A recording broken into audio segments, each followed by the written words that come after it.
Hi, I'm Eddie Burke. I've been the bartender at the Hollywood Improv for 40 years, and this is my podcast, Eddie's Bar at the Improv.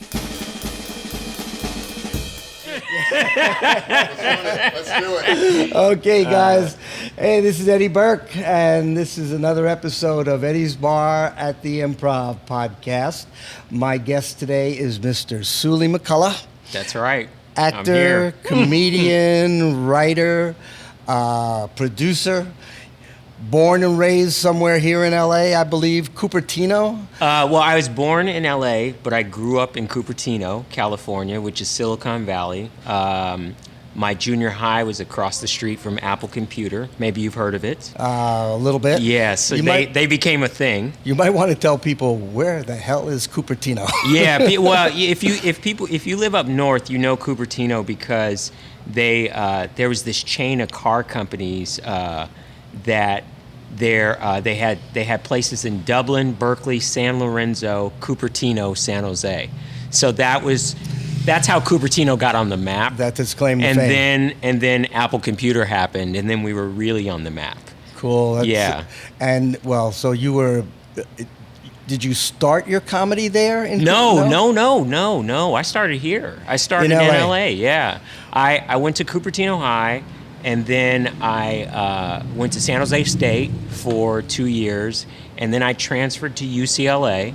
And UCLA, they had a comedy club, and I joined the comedy club, and we would get together like once a month and we would help each other with our material, and then we would do shows in the dorms. Like we would do a show in the dorm, we would book, because it was LA and you had access to all this great talent, we would book one like working comedian to close the show. And because it was LA, it was always amazing people. Like, I met David Spade when I was in college. Oh, wow. And he closed one of our shows. And, so you had a pipeline to real working comics before they popped, Did you always want to be a comic? Did you think when you were a kid? Yeah, I think when I was like the smart class clown. If that makes sense, you know what I mean? Yeah. I knew how to play both sides of the coin. You know what I mean? Like I would make the kids laugh in class, and then I would answer the teacher's question the right way. So she couldn't be mad at me, and I still retained my cool. That's a rarity, and to know the right answer. I figured it out. So where did you get your start in terms of, besides college there? Well, what was interesting is like, so doing in college in the comedy club, like I had made friends with working comics, like Spade, and we were pretty smart. We started doing the rush weeks for the fraternities, and so what we do is be like, yo, we'll do a show for you. We'll book a known comic, and then guys like students will put on a show during rush week. You pay us this much, and then we paid out the headliner, and then, that we use that money to pay for our school. So it was awesome because we also got to go to all the best parties, without having to pledge a fraternity. So that was good. That was the good. Best part, and, right. You kind of got to be the star of the show. Yeah. So that was cool. From that, I started doing the open mics, because that was an interesting thing in college, where I felt like, okay, I'm funny, but these are my friends, right? Right. So it's a little skewed. It's like, are they laughing because they like me, or I'm legit funny? Right. So I knew I had to go and just go somewhere where they didn't know you or care about you, and you had to prove it. So I started doing the open mics, and I started, luckily, like I was really fortunate, man. Like I came up at a time where people took a liking to what I did, and I must have been unique enough that they were like, let's encourage this dude. So the open mics, I remember I did a couple open mics, and it went well. And then that was really like where I The got beginning? my foot wet. You know what I mean? So- but I was in college when I started doing the open mic, so I knew this was something that I wanted to do. What clubs did you do open mic at, or was Well, it not I did. clubs? I Was it- did. I did the store. I did their open mic, which was really interesting because they made you sort of line up like a soup line, right? Yeah. Like outside of the club. And I remember all the dudes that were real like performy and trying to like out funny each other. Right. Those dudes, when they got on stage at 2 a.m, never brought it. Yeah. Like never brought it. And it was always like the dudes that were kind of quiet and in the cut. Those are the guys that you would probably write off out in front of the club, but by the time you got up, those were the ones that were funny. And Yeah. and the Comedy Store was interesting because you had to sign up at 6, so you had to get there before 6. Somebody came out right before 8, and then they picked you, and then they were like, come back for the show. So you had a little time to kill. You'd come back, and then you'd think, oh, okay, it says I'm going to get up around 9:30, 10. Well, what you didn't know was all the regulars were doing spots before that. All the doormen were going up. So by the time you got up, it was late at night. So it was like a marathon. Like you had to really want it. I remember the first time I went up, it was around 1:15, 1:20 in the morning. And I got enough laughs where that first time I remembered, yeah, this is something I want to do. Cool. I got enough reinforcement where not only the high from going on stage was good, but I felt like, oh, okay, it translated and, I made an impact. And you got validation from people you didn't know. Absolutely, which that was a big sign for me. Like Yeah. it was like, okay, they don't know you, they don't care about you, you don't have classes with them, you don't help them with their homework. Like, you know what I mean? Right. It was people that have jobs that are like, prove it. You know what I mean? and at 1:15 in the morning, on top of everything else, everybody's had it. Even the Yes, audience absolutely, members. absolutely. So if but I you- remember that first time it really worked out well. Did you feel? Were you like? I don't know. Since that was your first time in a big store in one of the comedy clubs, did you feel like exceptionally nervous or anything like that in terms of like, wow, I'm at the Comedy Store, or? Well, I felt like, I had done shows on campus, and really it's sort of, I would host all the big shows, and, like I really, you got to be kind of cocky when you first start out. you better and, be. And like nobody tells you, yo, you got a long way to go. You know what I mean? You feel like, yo, bring it. Like, let's, where's the Where's 9-picture my deal? Yeah, You know what I exactly. Yeah, I've got my So- pen right here. Just where's the paper? Like when I think back about those times, it's like, what an idiot, dude. Like you didn't know, you Yeah. probably only had 5 minutes. Like, like I was. If that. If that, Mhm. exactly. Like I had one good impression, and that was the thing that was like, yeah, I'm about to, murk this. I used to do, this is how long ago it was. I used to do Sammy Davis Jr., and my flip on it was I would do Sammy Davis Jr. doing a rap song. Like that was my big, like, yo, I'm bringing it, I can definitely and see you doing this will that. date when it was. I used to do a Tone Loc song. So Tone Loc was hot from like 88, 89 to about 91. So I really pigeonholed myself where it's going to happen in about 18 months or we're in trouble. Yeah. Or I'm gonna have to come up with another act. Something's gonna have to change. But that was the thing that gave me my little bravado. You know what I mean? Yep. That made me walk around and feel like, yeah, I'm the man. I read where a lot of your development took place at the Santa Monica Yes. Improv. Yeah. How did you get into that? Well, Into they the club did there? an open mic there, and at the time the talent booker was Eric Fagan. I don't know if you remember I do. Eric Fagan, but Of course. he took a liking to me because he also had an impression. He had a Cosby impression. Oh, of course. And what better to mix a Cosby impression With Sammy than with a Davis Sammy Jr., Davis yeah. Jr. impression. And so we would play around at the open mic nights, but he would say, come back. And what was interesting was, dude, I didn't even have a car during this time, right? I used to take the bus from UCLA down to the Santa Monica Improv, wait to get up, and then do my little open mic spots. And you couldn't tell me nothing, dude. Like, I was in the clubs, and I was like, yo, I have figured it out. I have figured it out without a car.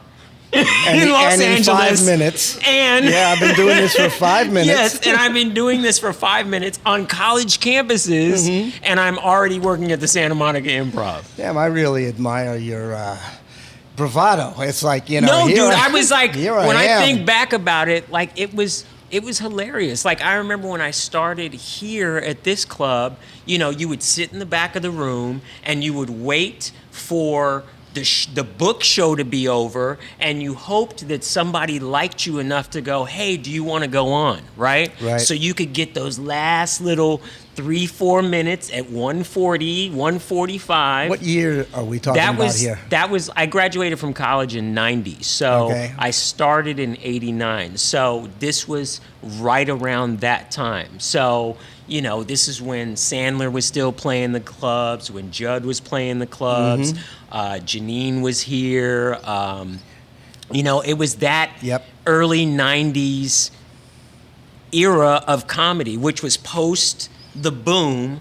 So there were a lot of guys that were getting out of it, and I was coming into it at a time where a lot of these vets were like, what are you doing? Like, the Coke era and cash is over. Like, what is going on? Like, you're getting in this at the wrong time. My but time I was has so been gone. Yeah, but I was so like eager and felt like, you know, I got to move. You know what I mean? That I felt like I had found my place. Yeah. You know what I mean? Like, it sounds like you just, you know, you fell in love with this craft. Absolutely. And followed it up with all the, what's the word? The process that you have to go through in terms of working open mics, clubs. Yep. When you first got on stage here at this Improv, which is kind of the legendary place, was there any kind of special feeling about that? The fact that you were stepping on the Improv, as is the store. Absolutely. Well, absolutely. Same Absolutely. Like, also at that time, and this is something that's different than this era of comedy, like, those clubs were pretty segregated. If you were a store comic, you worked the store only. If you were an improv comic, you worked the improv only. And the Improv at that time, because of Evening at the Improv, had the reputation of being the cleaner of the two. So that was a huge distinction that doesn't exist now.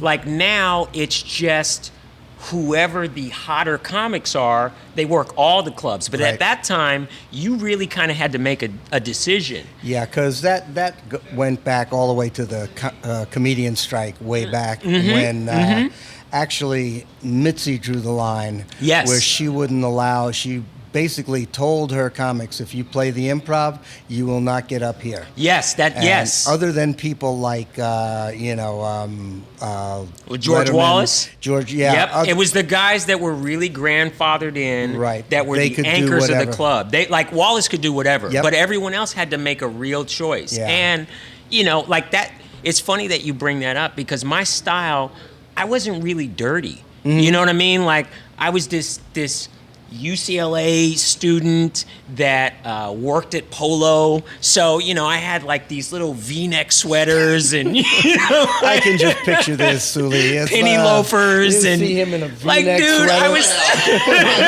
Yeah, let's drink to that, too. Let's have a little drink to that. Let's hear it for the V-neck sweater. Yeah. But dude, like, I was really like this sort of clean cut. You know, like, I didn't curse. You know, I did a Sammy Davis Jr. impression. Like, I really was this kind of like model black guy. You know?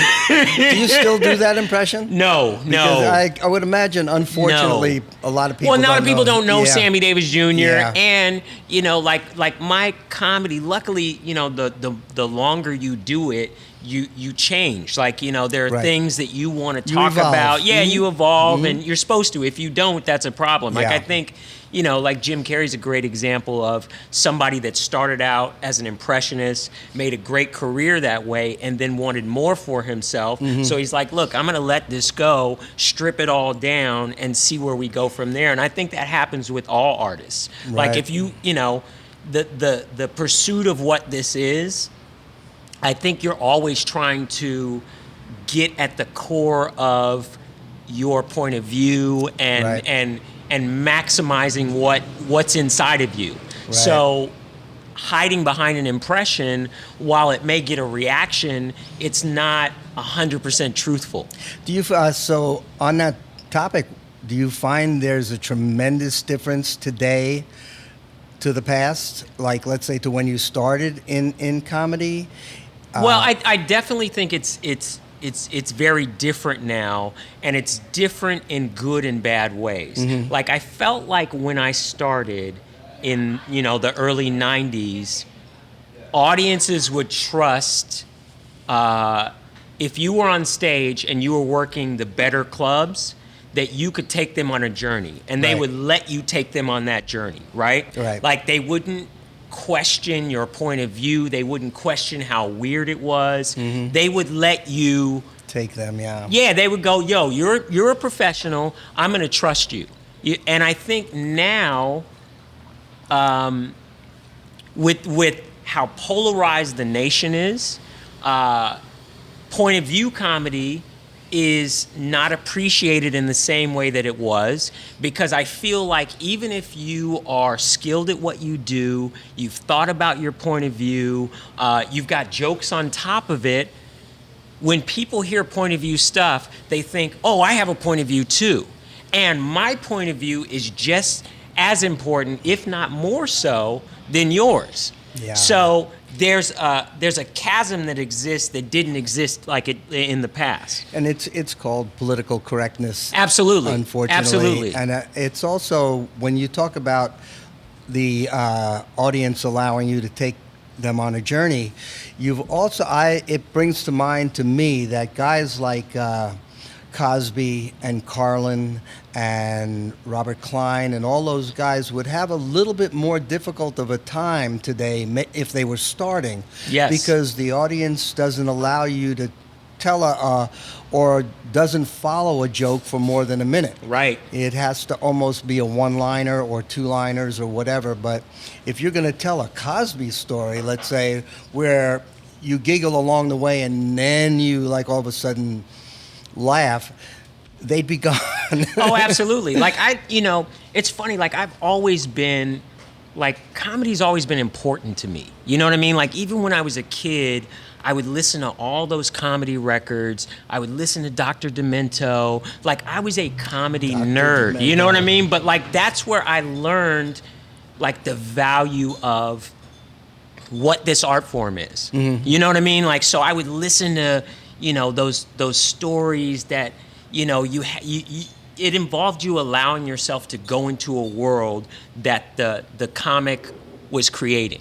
Who were your, let's say, idols, examples? Well, people you wanted to like be coming up, I loved Cosby, dude. I loved Cosby. I loved, like that chicken heart bit. Yeah, Dude, I've there's seen that. nothing better to me. Like that album, Wonderfulness. Yo, I mean, when I first got enough money to buy a record, that was the record I bought. Because I loved that style. I loved the storytelling style. I loved the fact that he was talking about his upbringing. I loved the characters in it. Like, he created a world, and there were laughs in the stories, Yeah, he forgetting about the present day, he without a doubt he's up there with everybody. Absolutely, absolutely. One of the funniest of all time. Absolutely. When you were talking before a little bit about the cleanness or whatever, it brought to mind, number one, correct me if I'm wrong, but you helped produce Last Comic Standing at some point. Yeah, yep. And I don't know if you were here that particular time, but they were doing it here, and they had the production booth upstairs. Yeah. And on stage was a young lady named Tiffany Haddish. Oh yeah, yeah. And Tiffany is kind of known for the colorful language that Sure, she uses. sure. And she did not use that because she knew she couldn't.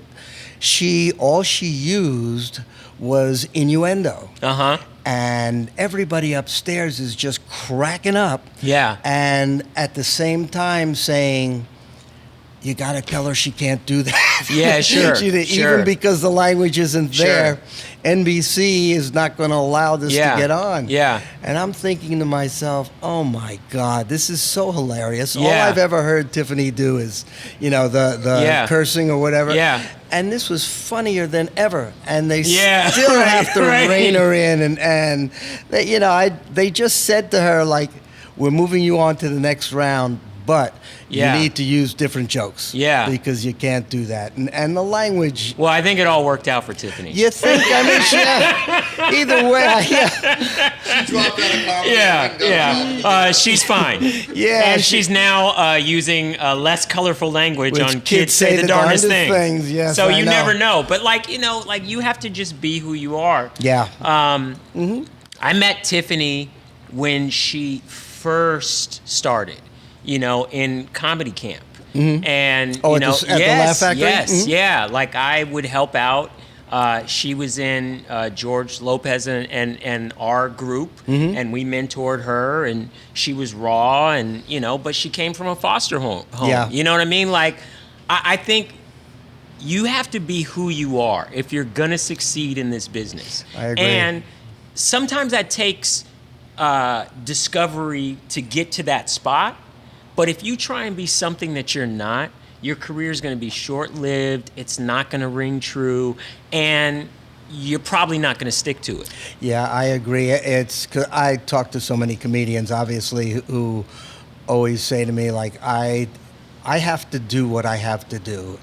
This Yeah. is me. Yep. I can't go and do what, this manager. I wish I could remember this comic who did a showcase, and his agents came out afterwards and said to him, like, we want you to do this. He was a big hit. It was Sure, just hilarious. sure. And he said to them, look, guys, this is what I am. Yeah. This is who I am. Yeah. I'm not going to change that. If Yeah. that's something you can't handle, I understand. And they did. They were cool about it. But Right. it But was- they're going to try. Yeah. They're going to definitely try. Always. People They're always want to gonna- change and you. whatever's hot, they're going to want 12 just like that. Right. But it changes. You know what I mean? Yeah. Like I heard these rappers that I like doing an interview promoting their new album, and they said something really poignant. They said, "What's selling today may not sell tomorrow," and it's just a reminder to do you. Yeah. Like I remember, when I started early '90s, right? I remember when Def Jam took off. And Def Jam blew up. Like, Yeah. it blew up. And it made dudes that were under the radar, like, superstars. Yeah. But the tone of comedy changed. And being a clean act and working the clubs, when Def Jam hit, I would go on stage and people would go, yo, you're a Def Jam act. And the expectation was for me to be filthy. But I wasn't that. Right. And so there were times, and I remember that time specifically because you would eat it. I would eat it sometimes. Yeah. You know what I mean? Well, everybody or, does, yeah. Or the audience would be like, yo, you're not what the thing is. Yeah. But I was doing my own thing. Right. You know what I mean? And You're being true to eventually, yourself. You're being true to yourself. Yeah, but it is a risk. Yep. But it's a risk that hopefully has the rewards where when it does come around, you're Tiffany Haddish. Right, yeah.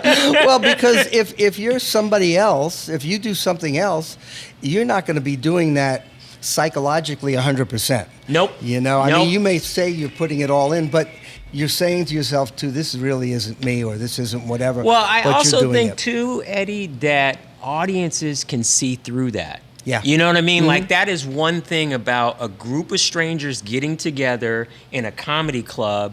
They become the truth bearers. Yeah. And they respond to truth, and truth like you lean into truth. You know what I mean? You're like, oh, and it could even be, you know, it could be the stories of failure, stories of loss, you know, putting yourself out there where you're super embarrassed by something, but something about that honesty, you cannot fake that. And it makes people lock in. Yeah, and I love that a lot about comedians, period. You guys seem to have to lock into something or somebody somewhere along the way, and whether it be follow them or lead them. I'm not exactly sure where I'm going with this point, but let me get to another point. You mentioned, Right. Oh God, that's a senior moment. Yeah, right. No, I get it. I get it. You mentioned mentoring before, and you were a big, well, I don't know what the word is. Gary Shandling was a mentor of yours, and you were very good friends with Gary. I was really, really fortunate. Like I said, dude, I started here in LA in the early '90s. So there's so many great comics that I've come in contact with that have helped me along in this journey. You know, the Wayans were big influences. I learned so much from Keenan. I learned so much from Damon.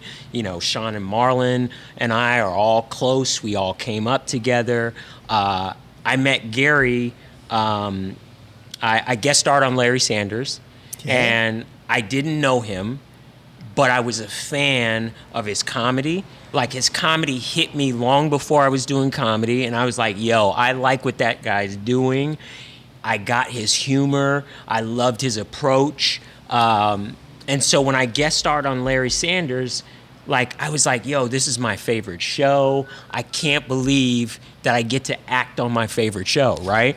And so I just figured, like, normally when you guest star on stuff, your job is just to not mess up, right? Like, yo, you got a certain number of lines, don't mess up. Right. Do a good job, keep it efficient, and hopefully they'll call you back. Right. Which may or may not happen. Yeah, just keep the story moving. Yep. Yeah. Do not cause any problems. Right. So on Larry Sanders, I was like, great, this is great. I'm just going to go into this and not mess it up. And Gary and I ended up having a conversation on the set that was like a real conversation. It wasn't just, oh, hey, we're glad to have you. Like, we started talking about Muhammad Ali. And we both had this connection to Muhammad Ali. And we had this conversation that was like layered and deep. And, you know, I was like, I came away from it like, yo, this dude is even cooler than I thought. Like, I liked him as an artist, but then I liked him as a person, and I was like, yo, he's grounded, he's real. And even that episode, he said something to me that blew me away. He goes, man, I wish I would have met you earlier so we could explore some of the stuff that we're talking about right now. Oh, that's very And I was cool, like, yo, who says that? Like, Yeah. you know what I Yeah, mean? Like, exactly. like, who says that? So I ended up getting invited to play in his Sunday basketball game. And he had an invite-only basketball game. I'm a big basketball fan. I play. I'm a gym rat. So this, to me, was like getting the golden ticket. So you guys you became very close, and you even... I played in that game for 18 years. Wow. In 18 Wow. years, dude. 18 years of my life. And every Sunday that I was in town that Gary was having his game, I tried to make it. When I was on the road, I would be like, shit, I'm gonna miss the game. You know what I mean? Yeah, like, it that was important. I dude, understand. it was incredible. It was incredible. It was this collection of like a who's who in cool Hollywood, right? Yeah. And it was this diverse group of people that all had a love of Gary and a love of the game. You know what I mean? Like, it was incredible. Yeah. You know, we would play. We would eat pizza afterwards. We would watch whatever game was on TV. We would talk about the current events that were going on. Like, I felt like it was almost like a think tank. You know what I mean? Like, I said it, like, I sum it up as saying it was Fight Club, but with better jokes. You know? Well, and he had a couple of rules, if I remember correctly. Yes, absolutely. One of the rules was you weren't to talk about the game, and afterwards, and no business dealings during the game. Like, come there to be about the game, right, and to be about what this moment fellowship was, and to chill, and to just be, and the thought behind that is it's so thoughtful and so brilliant that, the business, you're going to be chasing the business 95% of your life. Right. Give yourself a moment to just be. And you guys eventually came to work together, am I right? Yeah, absolutely. Like I said, like, over that course of those 18 years, Gary was a part of my life, during that whole time. And he was interested in what was going on with me. Like, I remember when I got hired as a monologue writer for the Tonight Show, he took a real interest in what that experience was for me. You know what I mean? And it was a challenging experience. There were 18 writers on the show.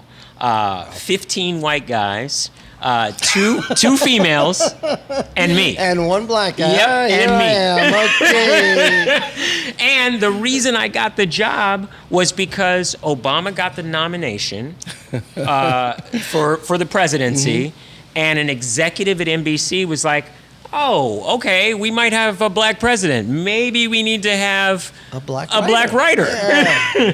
Wow. So here's the funny thing, dude. Like, they went to the diversity department at NBC, and there were no black writers in the diversity department. So whoa, wait a minute. Yeah. Diversity, yeah. Right. But that just goes to show you how groundbreaking that was and what a change agent that was. Right. So Jack Cohen, who was one of the writers on staff, when they couldn't find a writer, he said, I think I know the guy. I was producing Last Comic Standing at the time, which was across the street. I remember I had to turn in a page of monologue jokes. I had produced other stuff before that. And so I did that. I took a meeting, and I ended up getting the job. And so I spent a year at the Tonight Show as a monologue writer, and it was like going to grad school. Sure. It was like going to grad school because it's A-list late night television. Jay was, he calls himself an equal opportunity offender. So you were writing mainstream jokes for middle America, and it was graduate school. Yeah, that's interesting because Jay, to me, if I was going to label Jay, it would be everyman. He's like everyman's comedian. Well, he is an everyman. Yeah. But he calls himself, an equal opportunity offender. Yeah. So he's going to do jokes about the left. He's going to do jokes about the right. But it's from the perspective of an everyman.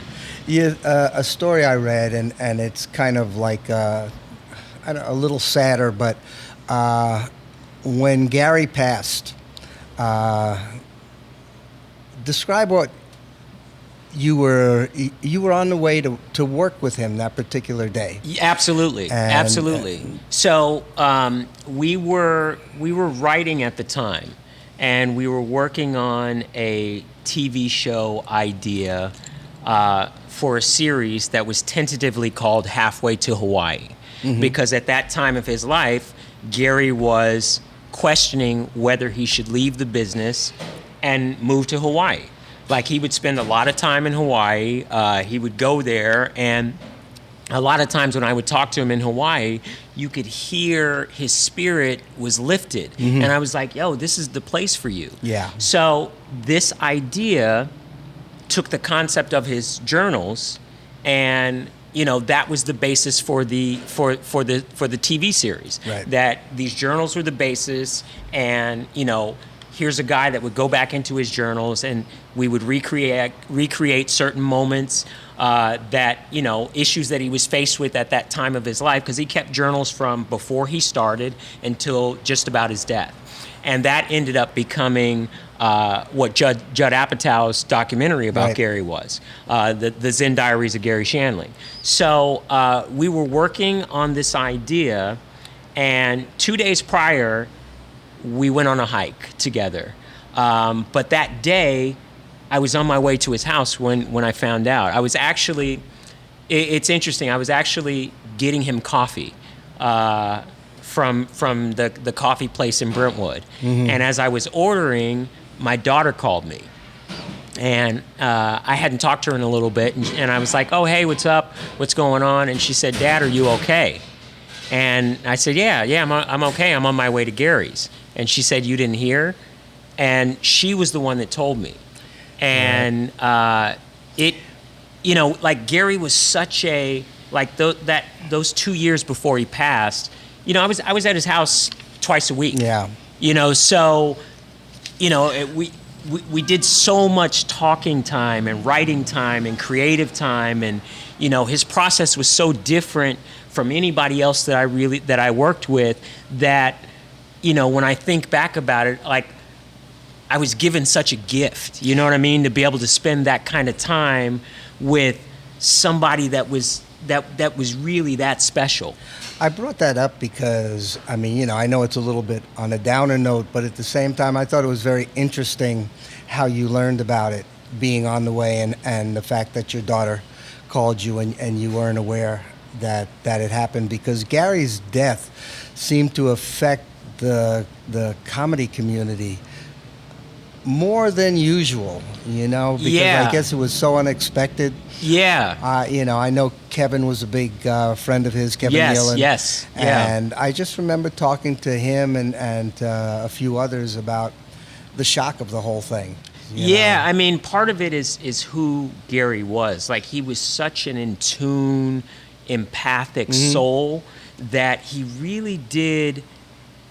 You know, he was so helpful. He was Yeah. so helpful and genuinely helpful, which is so rare from people that achieve that status. Yeah, I feel like I never knew Gary, really. I'd seen him in here once when I first started. Yeah. He's, unfortunately for me, he's one of the comedians that I really didn't get to know too well. Yeah. Because I only hear great things about him, you know. He was a remarkable person. Yeah. You know what I mean? Like, I think, like, those 2 years that I spent right before his death, you know, and all that time with him, there's not a day that goes by that I don't think about him in some way, or he influences me, or, you know, even when I'm doing shows on the road, like, I'll think about just being present and, you know, these spiritual ideas that ground you to where you are and what you're doing and what your purpose is, and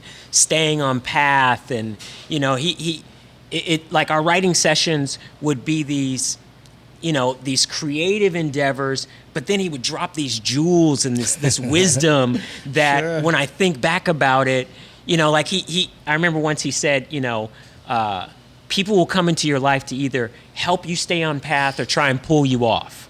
And it just came out of nowhere, and it's so true. Yeah. You know what I mean? Like years after he's gone, I see that play itself out, and it's like, oh, that's what Gary was talking Every about. day, And I'll that's, bet. Mhm. you know, that's what that lesson was. Like, Yeah. thankfully, in the 18 years that I knew him, I was always aware of how special it was to be around him, and to just take it in and know that you're getting something that is so rare. You know what I mean? And I so do. special and so important. And it's going to motivate you as you go on your endeavor. Right. Well, thanks for sharing that, because I really think that's important coming from somebody that was close to him and knew him pretty well.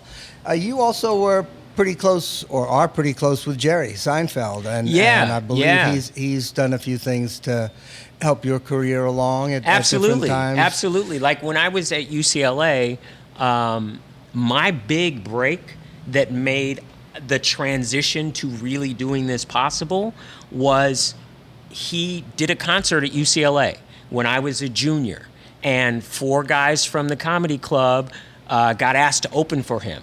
And we each were supposed to do 5 minutes. I remember in the contract they said if the opening act does 1 second over 20 minutes, Jerry's not going on.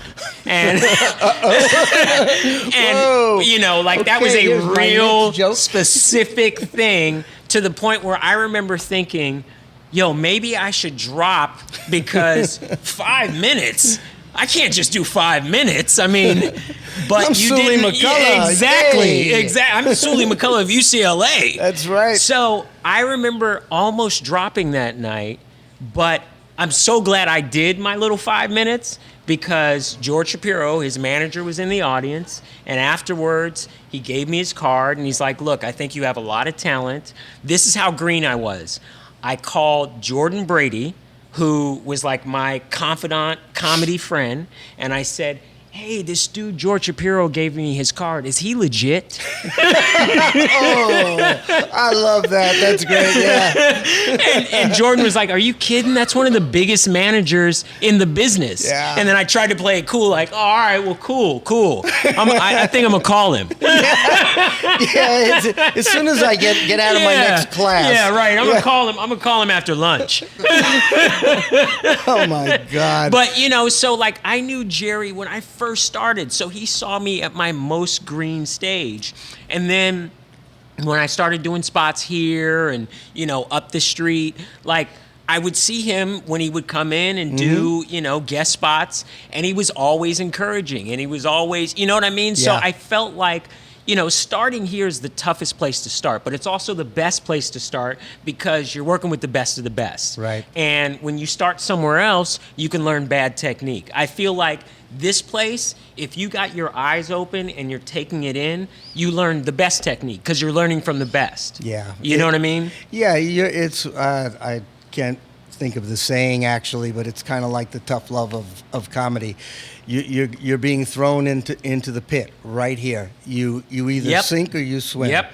I get many comics that come in from out of town who you know talk to me and go like, well. I headline in Minnesota at all these And? clubs. I go, great, good for you. We have open mic on Tuesdays, you know? I think you really, you have to humble yourself. Yeah. And get in line. Mm-hmm. Like this is a all-comers meet. You know what I mean? And you are swimming with some really big fish. Yes. And some people that have credits, that have been doing this forever, and they're great at it. Mm-hmm. You know what I mean? And people will come to see them. Right. So you better get in where you fit in, and if you're just getting a little scraps to start off, you better be happy you're getting scraps. Yeah, that's so many comics are not aware of that process. Like I said, they'll come from out of town. They will have been a headliner. Yeah. In what is it? The Howard Johnson Motor Inn. Sure. In Sure. Podunk, Iowa. Sure. And you know, good for you. That's great. I'm really That's great. I'm happy for you. But now you have to learn comedy. Well, it's like where get you your go. stage time wherever you're going to get it. Yep. But this is the A-list. Yeah. You know what I mean? Like this is the show. I've had a number of comics tell me that they wouldn't even go on here on open mic because they didn't think they were ready for open mic. I get that.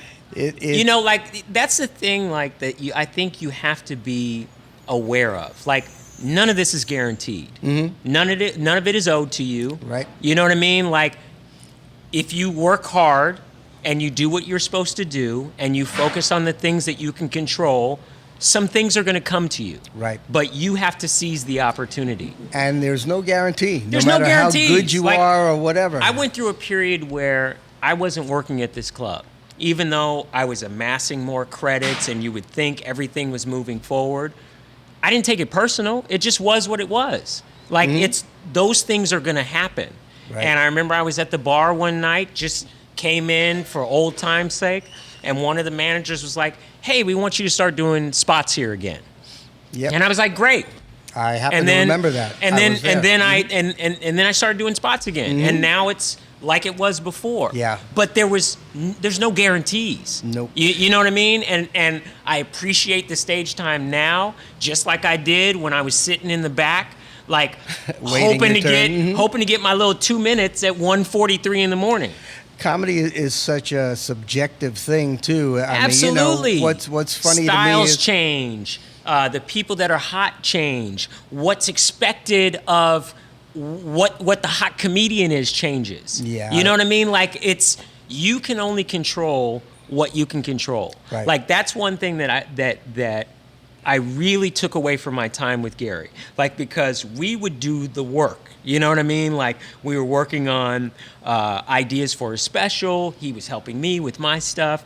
And that work ethic of you got to put it on the page, you got to then go try it out, you got to make sure that you're relevant and current and all that stuff never changes. That is all a part of the technique. Right, and the process. The And the technique process. And the Yep. process. And Yep. a lot of comedians, aren't even aware. I'm talking about the younger comedians, aren't even aware of the history. Yes. I mean, I will ask somebody on occasion, do you know who Milton Berle is? Do you know Right, who right. Sammy Davis is? And they Right. go like, no. I go, Yeah. well, in order...